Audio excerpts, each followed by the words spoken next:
ঢাকা উত্তর সিটি কর্পোরেশনের আওতাধীন ৫৪টি ওয়ার্ডে একযোগে শুরু হয়েছে মশক নিধন অভিযান।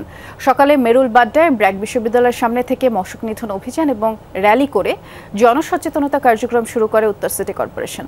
এ সময় উত্তর সিটি কর্পোরেশনের প্রধান নির্বাহী কর্মকর্তা মীর খায়রুল আলম বলেছেন, একযোগে ডিএনসিসির প্রতিটি অঞ্চলেই আজ থেকে ২৫ সেপ্টেম্বর পর্যন্ত বিশেষ মশক নিধন কার্যক্রম পরিচালনা করা হবে।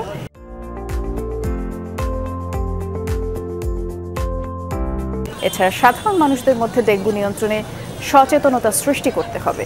এজন্য মসজিদের ইমাম সহ ধর্মীয় উপাসনালয় থেকে মানুষকে সচেতনতার বার্তা পৌঁছে দেওয়ার আহ্বান তিনি জানিয়েছেন। এছাড়াও ঠিকমতো মশার ওষুধ ছেটানো হচ্ছে কিনা, সার্বিক কার্যক্রম কিভাবে চলছে তা তদারকি করতে মনিটরিং টিম গঠন করা হয়েছে। ৭ দিন ব্যাপী আমাদের ৫৪টা ওয়ার্ডে এটা চলবে এবং একাধিক কর্মপরিকল্পনা রয়েছে। আমরা এই প্রোগ্রামের মাধ্যমে সচেতনতামূলক কার্যক্রম অ্যাজ ওয়েল অ্যাজ ইন্টারভেনশন একসাথে চালাবো।